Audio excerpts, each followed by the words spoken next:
But first, though, this evening, we're going to start with that developing news involving the potential sale of Manchester United. Our chief news reporter, Kaveh Solokol, has joined us here on set. Kaveh, very good evening to you. So what can you tell us in terms of the latest developments? Well, private investors linked to the Qatari royal family are considering making a bid for Manchester United next week. Now, the investors were contacted late last year to see if they would be interested in buying United. They have registered their interest with the Rain Group, the investment bank based in New York, who are marketing the sale of the club.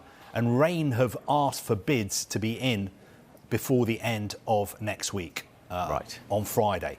Now, although the investors are interested in Manchester United, my understanding is that they will not overpay for the club.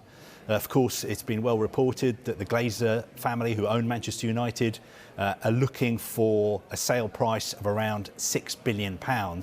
I don't think these Qatari investors would be willing to pay anywhere near that kind of figure. For instance, today on the New York Stock Exchange, Manchester United are valued at around £3.2 billion. It's also important to say that these investors are not linked to Paris Saint-Germain owners, Qatar Sports Investments. And Qatar, of course, has made no secret of the fact that it wants to invest more in sport this year to build on what it sees as a success of the World Cup. So given that disparity between the valuation of the club and what they are likely to pay, how likely is a bid?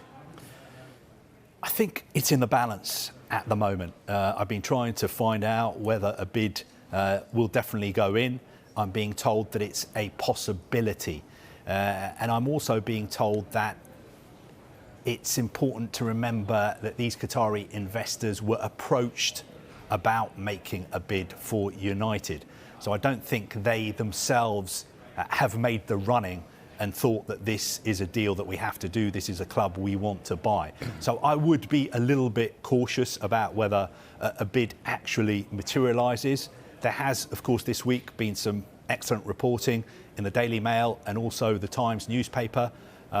Both of those newspapers have been reporting Qatari interest in buying Manchester United and the possibility that a bid could go in before the end of next week. And if, Kaveh, that bid does go in, inevitably, you know how it's going to work. They will throw up big questions surrounding human rights, competition rules and rights, and also links to the Qatari state as well. I mean, it would be very controversial if Qatar was to own a Premier League club. We all saw what happened with the World Cup, the concerns and controversy surrounding human rights, workers' rights, LGBTQ+ rights as well. There would be big concerns. But on the other hand, some Manchester United supporters would be very excited about the prospect of being owned by Qatari investors, because they would imagine how much money would be spent on the club, the infrastructure, and also in the transfer market. As far as how difficult it would be for Qatari investors to own a club in the Premier League when Qatar Sports Investment already owns PSG, well, I suppose what you're getting at there is the UEFA rules saying that two clubs, for instance, can't play in the Champions League if they have the same owner.